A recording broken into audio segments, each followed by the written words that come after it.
শিখি একাডেমিতে তোমাদের সবাইকে স্বাগতম।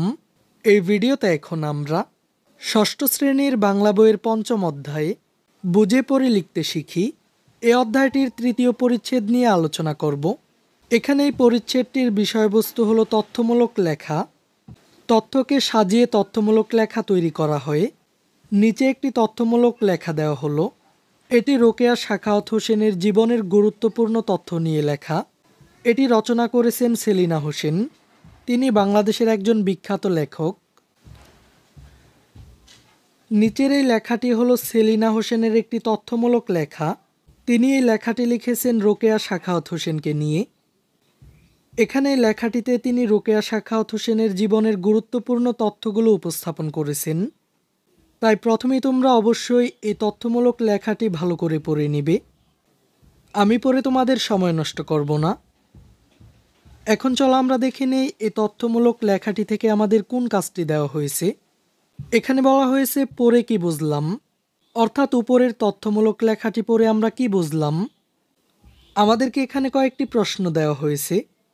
এই প্রশ্নের উত্তরগুলো আমাদেরকে নিচের ফাঁকা জায়গায় লিখতে হবে।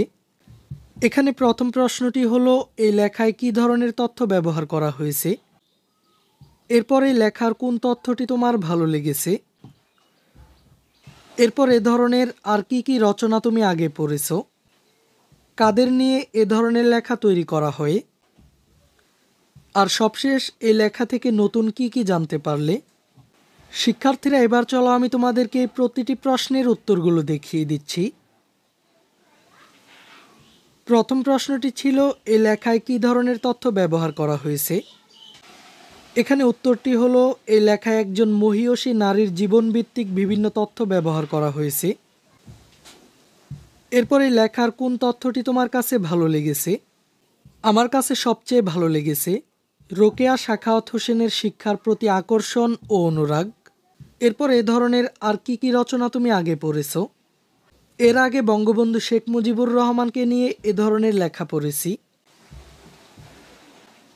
এরপর কাদের নিয়ে এ ধরনের লেখা তৈরি করা হয়।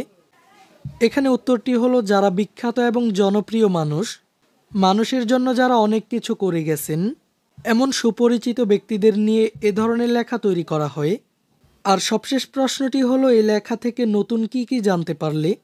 এখানে উত্তরটি হবে এই লেখাটি থেকে বেগম রোকেয়ার জীবন সংগ্রামের কাহিনী জানতে পেরেছি, তার লেখা বিভিন্ন বই এবং তার মহৎ কাজগুলো সম্পর্কে জানতে পেরেছি। বিশেষভাবে লক্ষণীয় মনে হয়েছে প্রতিকূল সমাজ ব্যবস্থার বিরুদ্ধে রোকেয়ার নানারূপ লড়াই। এই ক্লাসে এই পর্যন্তই।